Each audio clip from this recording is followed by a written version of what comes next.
Okay, welcome to another edition of the Will Be Blood Fight Show. I'm your host, Dave Duenas. Okay, man, I got my email boxes just blown up and all that. I would have responded to a lot of you guys last night and stuff, but I was really tired. Been working on the website really hard and stuff, doing the whole new format, working on the Prospect TV, a bunch of stuff that we got going on for the new website for you guys. So I went to bed early right after the COLLAZO and BERTO fight. Trust me, I had an opinion about it.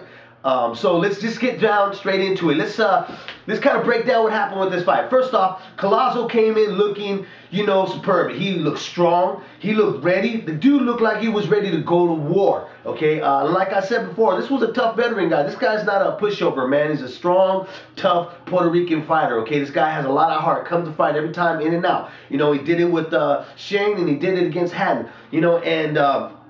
He's had some bad a streak of luck. Now, how many of us now can really think, is Luis COLLAZO the Whitaker of the millennium or what? I mean, same thing like Whitaker, he would get a win, but he would always get a loss at the end and stuff. But they always just upped up his credibility and he upped up his fan base where they were like, raging. Or if you weren't a fan of Luis, you just became a fan of Luis because you saw the heart the guy brought. Now, what happened with this fight? All right, first off, BERTO came in strong in the first round, and he got caught, all right? And when he got caught, he fell. Now, what held him up were the ropes. Now, that's where the ref made a mistake. When the ropes hold you up, the ref is supposed to call it a knockdown. He should have given him a standing 8 count, but he didn't do that. It was a bad call for the ref, but everybody noted it that was on the outside looking in. They were understanding that that was a knockdown. It should have been an official knockdown. Now, after that knockdown,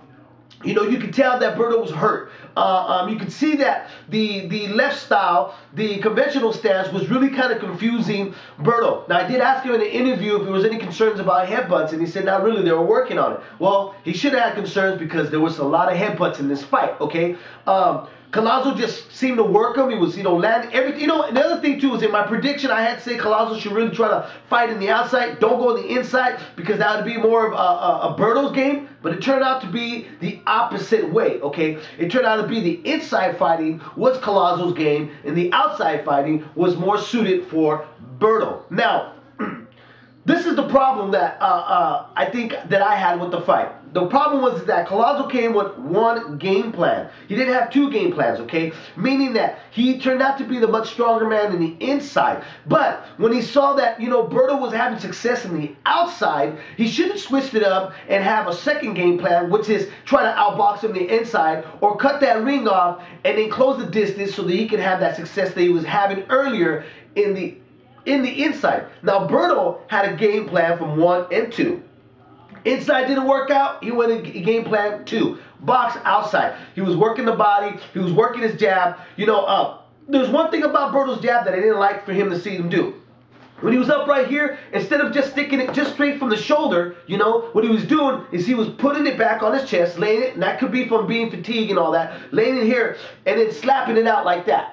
See, there's really no power there. All you're doing is just, kind of slapping it. And what it is just kind of hold it out. Now, that's why you saw Luis catch him every time out with that straight left, because it was a lazy jab. There was no authority there to kind of push you off balance, to hold you back and all that, to create that distance that BERTO was looking for, to drop his right or come over the top with an overhand right. Now, Luis, in the later rounds, you can see that his gas tank just emptied out. The 12th round, BERTO came on strong. You can tell the 12th round, BERTO knew and understood he needed that round. Now, let's go into the judges.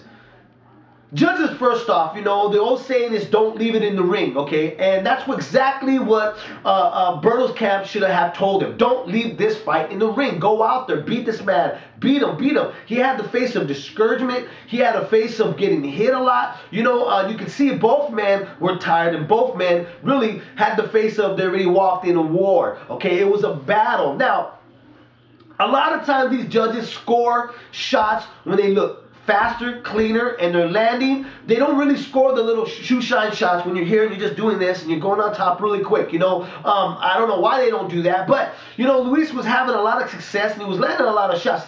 The punch stats, the copy box, I never really go off of that, and I'm going to tell you why. Because it's a human flaw. Remember, the guys that are copying the punching shots, they're in the corners and stuff, and they're clicking with their fingers, okay? So there's human flaw to it. You're not going to catch every shot by clicking.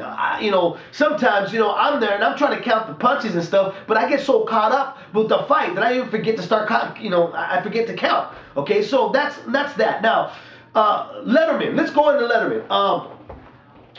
I don't really agree with Letterman's scorecard either.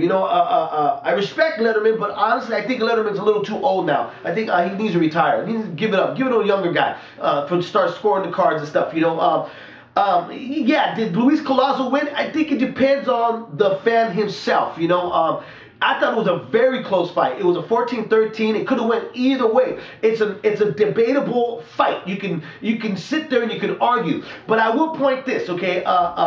Who did I think? I know everybody's asking me, who did I think win this fight?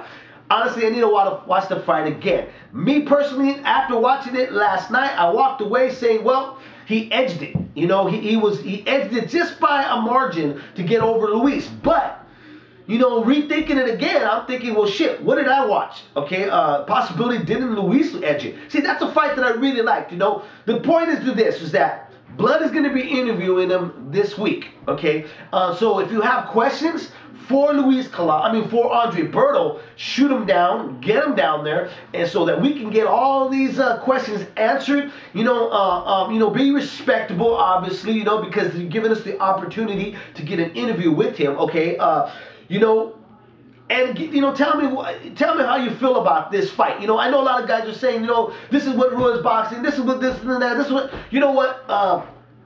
This is not what ruins boxing. First off, okay, let's be realistic about it. Okay, every fight, if you're a fan of a particular fighter, it doesn't come out the way you want, you start hooting and hollering. Okay, let's be happy about the fact that start off the year we had a great fight. This fight was great. It deserves a rematch. Now, whether or not Andre Berto will hold his truth about saying I will give him a rematch, which honestly, I don't think he was going to give him a rematch. Why give him a rematch? This guy's a dangerous man. So that's why I say he's the Pernell Whitaker of the millennium, where this guy is just, always getting robbed. He's always making other fighters top-notch fighters look bad.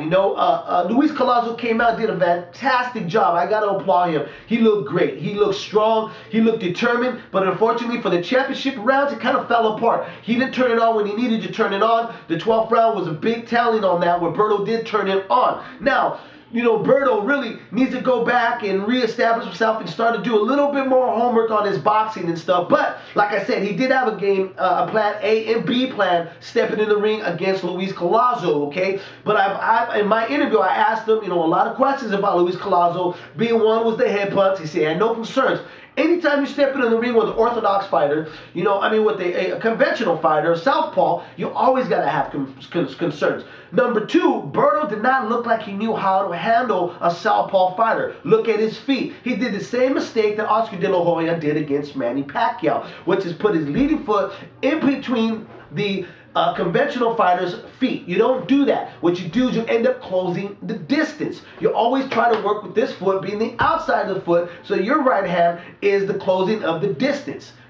So those are some of the things. It's really difficult. It's easier to say than to do. Trust me, unless you fight and you work in with lefties, it's a lot easier to talk about and say this is what you need to do, but then when it's time to perform, it's a lot harder. So, email me up, if I haven't got back to you, trust me, I'm going to get back to you. I'm just really busy. I got a lot of stuff coming up, like right now, as soon as we're off, I'm interviewing Rocky Juarez about the Chris John fight over the phone. I'll have that up later on tonight, or first thing in the morning. Tomorrow in the morning, I'm taking off. I'm interviewing, what's his name? Robert the Ghost Guerrero. I'm interviewing Robert the Ghost Guerrero. So we got a lot of things coming up for you guys. Now, if you haven't checked out the website, check it out. It's not up to par, like I've said before, but there's some really good, interesting articles. We got first 3 ones up, but click on the top of the article so you can read all the articles that my sports writers have written out for you guys, and then you guys can comment and debate on there. Now, the new website will be up hopefully mid next week, and it's going to be a completely different format, okay? You guys are going to have your own profile, you guys membership, you guys can have your own blogs, the whole works, okay? So trust me, we're working on it. We're going to get it right for everybody, okay? Thanks for supporting. This is your boy 97 Rough. There will be Blood Fight Show.